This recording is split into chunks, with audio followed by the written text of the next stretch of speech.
Before we get started, I would like to give a big thank you to the new November Patreon members, Allison E., Matt F., and Beck and Tyler from the Minds of Madness. Thank you so much for supporting Murder Road Trip. You're the best. Welcome to Murder Road Trip. I'm your host, Haley. Joining me on today's road trip is Mandy. Mandy is the co-host of the Moms and Murder podcast. Mandy, can you tell us about Moms and Murder? Sure. First of all, thank you for having me on, Haley. I have always wanted to take a road trip with you, so I'm very excited to be here.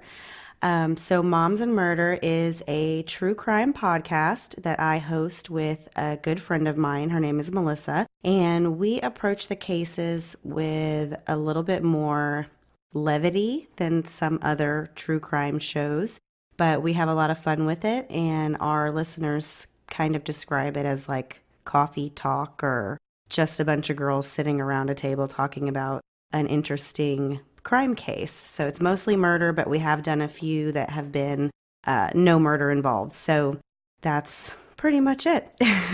I love the show, although you can't tell on social media. We have a sort of animosity on social media. Mandy and Melissa's podcast is fantastic. It's well researched and their chemistry shines through in every single episode. There isn't a lot of chit chat, which I know a lot of people appreciate, though I don't mind any chit chat. Mandy and Melissa's latest full length episode covered the murder of Justin Michael. And the episode before that was co-hosted with none other than Dateline's Josh Mankiewicz. Mandy, how was it recording with Josh? It was very surreal. I think me and Melissa were both just on cloud nine with the whole thing, and it just felt like a dream. He was just the nicest person you could ever imagine talking to. He made it so easy, for a couple of amateurs like us interviewing someone like him. So I really, really enjoyed it. If that was the first interview we ever did, I just can't imagine, it getting any better than that. Yeah, you kind of set the bar a little high there, didn't you? Yeah. Josh was at CrimeCon last year, and he was just hanging out in the bar with the podcasters like he was just another podcaster. Yeah, that doesn't surprise me. Yeah, I talked to him, and he was just like a normal guy. He was super humble and really nice, and I'm so glad that you got to have him on your show. I am too. It would be really cool to meet him if he ever goes to CrimeCon again, if we're ever there. So I'll have to look for him. Yeah, hopefully he'll be there this year, and hopefully you are too, so I can glare at you from afar. Yeah. Where can listeners find Moms and Murder? We have a website, which is momsandmurder.com, but you can find us really anywhere else, all social media under Moms and Murder, and on all of the major podcast platforms. Awesome. Thank you so much for being my road trip buddy. We will be snacking on peppermint bark and hot chocolate as we travel to Florida and Texas to discuss 2 true crime cases for this special Christmas-themed episode. Mandy, what case did you pick for today's road trip? I picked a case about Patty Michelle White, and this one is really interesting. It definitely has a hint of Christmas in it. You could say that. In my case, it's about Aziz Yazdan Pena. He was a Dallas man who committed some murders dressed as Santa Claus, so I had to go with that one. On that note, are you ready to go? Let's do it.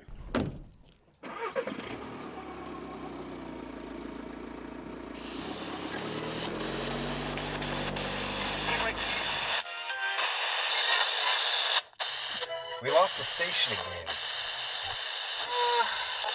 Keep trying. I'm safe. If you would... Hold on. Let me try this one. Stop. That's it. Turn it up.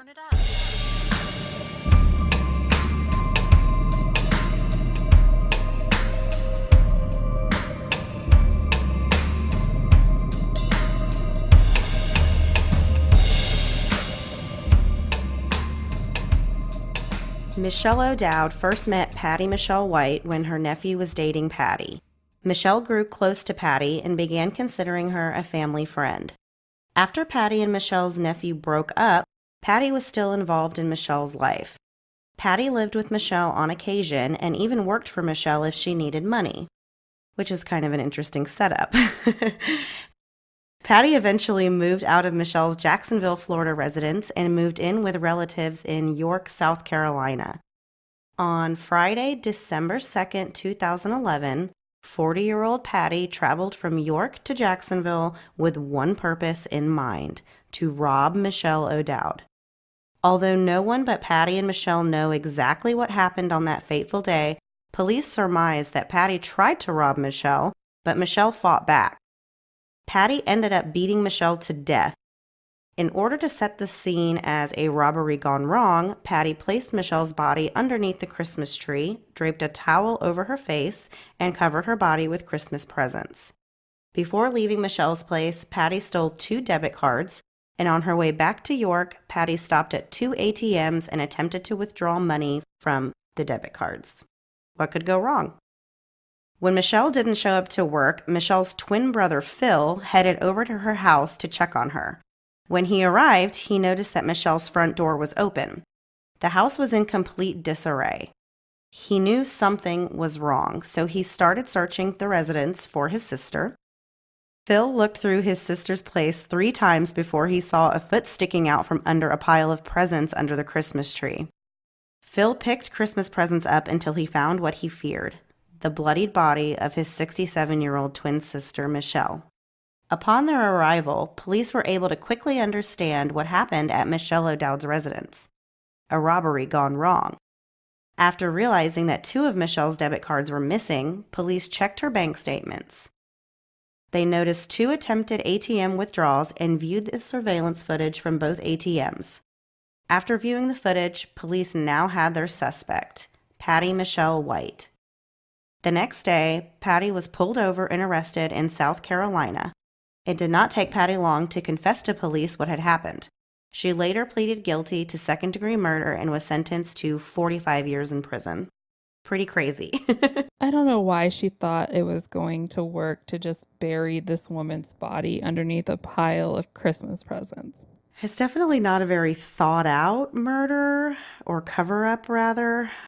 I guess in the heat of the moment, you don't really think about those things, and you're just trying to get out of there and get away from the situation as fast as possible. But yeah, it seems like it would have occurred to her that that wouldn't take too long to figure out. Yeah, and what did she think was going to happen? People just would forget about Michelle, just like, oh, Michelle's not around.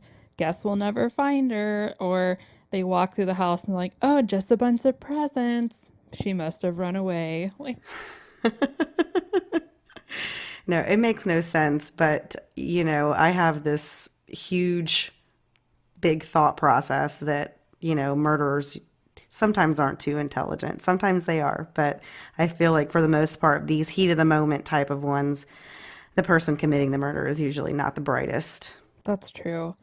And I want to know, like, why she thought to drive from York all the way to Jacksonville. Like, she couldn't have robbed somebody in her own town. I guess since she already knew her and maybe they had some bad blood, so she figured she was going to get back at her somehow in that way, and then it just turned dark once she got there.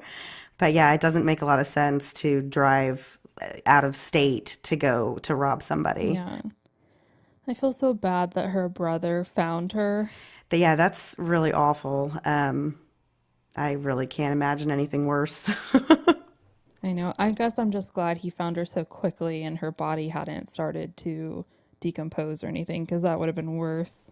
But what a tainted, experience for Christmas. I feel like it would just, for the rest of your life, you would always remember that. And anytime you saw a Christmas tree and a lot of presents around it, that would be the first thing you thought of. So I just feel bad, too, that Christmas was definitely ruined for that family. Yeah, part of Patty's sentence should have been that she never gets to celebrate Christmas again. You ruined Christmas for this man. We take Christmas away from you forever. I would agree with that. Speaking of people that take Christmas away forever, let's get into Aziz Yazdan Pena. And disclaimer, I looked up how to pronounce all of these names, and I hope I do them at least a little bit of justice. So, Aziz was a real estate agent in the Dallas, Texas area, but in 2007, his business was declining and he was forced to close the business down. In order to keep the family financially afloat, Aziz's wife, Nazrin, began working 2 jobs.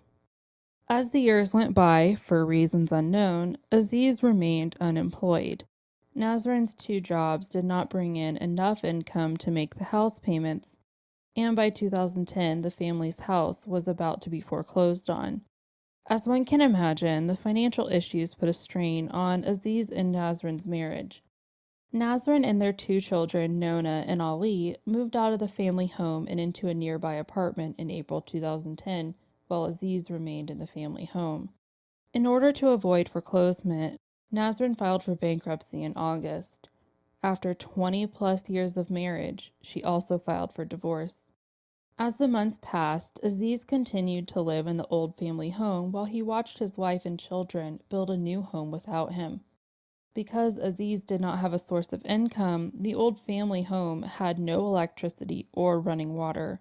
On Christmas Eve 2011, Nazrin and her sister threw a Christmas Eve party. Aziz was not invited. Those who knew him said that Aziz was most likely extremely offended by not being invited to the party. On Christmas Day, Aziz showed up, most likely uninvited, to Nazrin's apartment dressed as Santa Claus. Although the full story is not known, Nazrin most likely let him in because there was no sign of forced entry. Then Nazrin's sister, Zohreh, her husband, Mohammed, and their daughter, Sarah, arrived just before 11 a.m. With everyone present, the 2 families began opening gifts around the Christmas tree. It wasn't long before Aziz pulled out 2 guns, a 9mm and a .40 caliber, and began shooting. After killing all 6 of his family members, Aziz placed 1 gun in Mohammed's hand to make it look like Mohammed had been the killer. At 11:34 a.m., Aziz called 911 and said, "Help me," before he hung up and committed suicide with the 2nd gun. 3 minutes later, police arrived at the apartment. Inside, they found 7 dead bodies: 55-year-old Nazrin, 19-year-old Nona, 14-year-old Ali, 58-year-old Zohreh, 59-year-old Mohammed, 22-year-old Sarah, and 56-year-old Aziz. Nazrin was shot once in the head. Nona, Ali, Sarah, and Zohreh were shot multiple times in the head. And Mohammed was shot multiple times in the head, chest, and stomach with both guns. Police determined that the motive behind Aziz's mass murder was financial and marital strain. He was distraught that his wife and children were living a successful life without him. He did all that dressed as Santa. That is pretty horrifying, honestly. Anytime people get dressed up in any kind of costume to commit a murder, that's always very, very creepy to me, and it's kind of nightmare-inducing in a way. Yeah, have you seen the movie Reindeer Games with Ben Affleck? No. Okay, I was going to say that part of the whole movie is that they dress up in Santa costumes to perform a heist. And it's just kind of like, I don't know if he thought dressing up as Santa made him seem less threatening, like, hey, I'm here to be the fun dad, let me in. Or if he thought it was a good way to hide weapons. I'm not really sure. What do you think? I think the Santa costume was just probably kind of an opportunistic thing. It was Christmas, so there's just no telling if he just had a Santa costume laying around and decided just to put that on, just for even the scare factor of it, because I can't imagine anything more scary on Christmas than having a Santa burst through the door with guns and start shooting. I mean, that's just terrible. So I think it was probably just he just had the opportunity to wear that and just chose to do it just because of what day it was. Right, that's true. I was looking up Christmas true crime cases, and that one just stuck with me, that he dressed as Santa and then murdered his whole family. It just goes against everything that you think about Christmas and about what is supposed to be, what Santa is supposed to stand for and mean. So, yeah, that kind of wrecks it for me too. I thought it was so interesting that he only shot his estranged wife one time because he seemed to be so mad at her. And yet she was the one that had the least wounds. That is really interesting. Although he was mad at her, but a lot of the source of his anger was because he just wanted to be with her and loved her so much. So maybe that was kind of the reason why he just did like a one shot and that was all it took.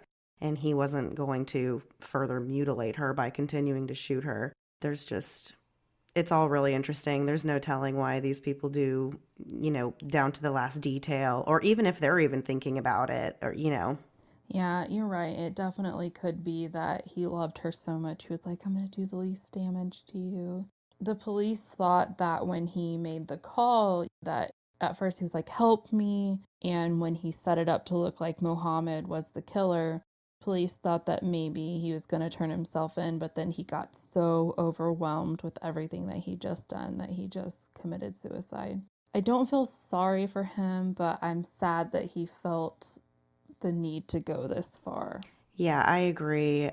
And that seems to be a common theme with a lot of these more crimes of passion type of murders, where it's like they just get so deep in their grief and their desire to have certain things in their life and people in their life that they turn to something like that. And I mean, I can't imagine being in that state of mind to even think of something like that as an option.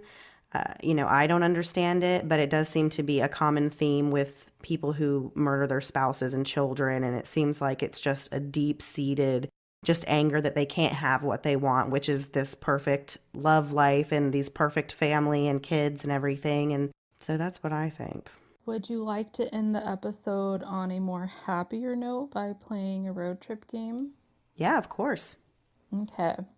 So earlier I created just like a fun Christmas trivia game, and then I remembered that you're from Florida. Uh-oh. Sorry to give your location away. Florida's a really small state, and I'm sure people will find you. So there's a game that I came up with when I used to co-host my old podcast, and it's called Wichita versus Florida.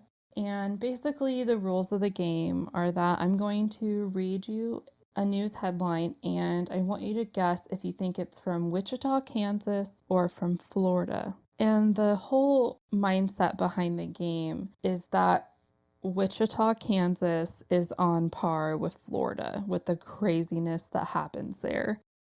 I would believe that just because I have a really good friend who lives in Kansas, not in Wichita, but she does tell me some of the big news headlines that come out of there. And I'm always like, well, that sounds like something that could have happened here. I'm glad you get the point of the game. Yes. Okay. Woman walks to blank gas station after being shot in the face. Do you think this is from Wichita or from Florida? I think Wichita. You're right. You're already good at this game. You're like, if this was Florida, she would have just sat on her porch. She wouldn't have walked anywhere. Exactly. So this woman was shot in the face in the middle of the night and then walked to a nearby gas station to find help. And luckily, her injuries were non-life-threatening. Oh, wow. Yeah, I was shocked by that too. All right, second one. Blank family reunited with stolen Christmas decoration. Do you think that's Wichita or Florida? Florida. Oh, it's Wichita. A woman's inflatable Grinch was stolen in early December. The Grinch was found due to a tip and some detective work. Number 3. Blank man tried to burn down store because owner didn't have his favorite kind of juice. Wichita or Florida? Has to be Florida. You're right. A man was arrested after he tried to burn down a convenience store when he realized they didn't sell his favorite orange juice. Number 4. Police arrest 11 for soliciting prostitution in blank on Thursday. Do you think that's Wichita or Florida? Florida. Sorry, it's Wichita. And this is a quote from the article. The Wichita Police Department performed a special assignment Thursday targeting individuals coming to the Broadway corridor attempting to engage in sexual relations. So in one day, they arrested 11 people. All right, number 5.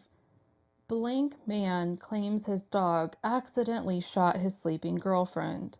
Do you think that's Wichita or Florida? Florida. You're right. A man said that his dog came into the bedroom, then he heard a bang and a flash of light. The dog had shot his girlfriend in the leg with a gun on the nightstand. I actually think I heard about that already, but it's a very Florida thing. All right, number 6. Blank man tries to hide from police in trash can while dressed as SpongeBob SquarePants. Do you think that's Wichita or Florida? Wichita. It's from your state. It's from Florida. Oh, man. That's a bad one. And I'm not going to give anything from the article because it's pretty self-explanatory. All right, number 7. Grisly crime solved. Blank candy factory stolen bear found. Do you think that's Wichita or Florida? Wichita. You're right. A tip led police to a home where the 150-pound, 4-foot-tall bear sculpture was at. Oh my gosh. Who has time to steal a bear sculpture? And why do you want that? Who has room for that? Hoarders. Yeah. All right, last one, number 8. Blank woman on horseback charged with DUI. Is this Wichita or Florida? Florida. Has to be. You're right. And also, that one's pretty self-explanatory. Well, thank you for coming along for the ride, Mandy. Thanks, Haley. It's been fun. Yes, it was. You'll have to come back and we'll do a longer case. Yeah, definitely. I'll come back anytime. Until next time, please remember to check your rack seats, and I'll see you at the next rest stop. If you didn't know already, you can also listen to me on the We're All Just Pretending podcast, where I give bad advice on purpose. You can also find Jess and I on the Playlist podcast. Playlist is a podcast where Josh Hallmark of Our Americana and the Karen and Ellen Letters has different podcasters on to talk about their favorite songs. Every episode has a different theme and a new panel of podcasters. Jess and I also recently guested on a podcast called My Thing Can Beat Your Thing.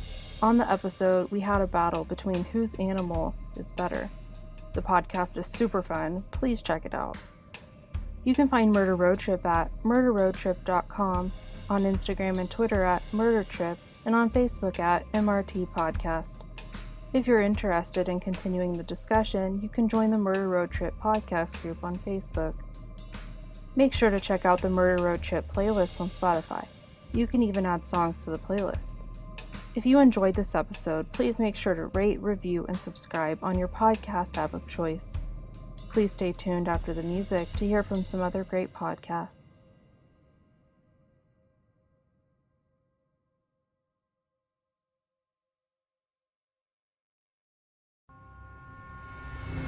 Hey guys, this is Mandy and Melissa from Moms and Murder, a true crime podcast featuring two moms who think they're funny. Trust us, guys, we are. Join us each week as we discuss both the infamous and unfamiliar stories in the world of true crime. You can check us out on our website at momsandmurder.com and also connect with us on Instagram, Twitter, and Facebook. We release new episodes on Tuesdays, so we hope you'll check us out.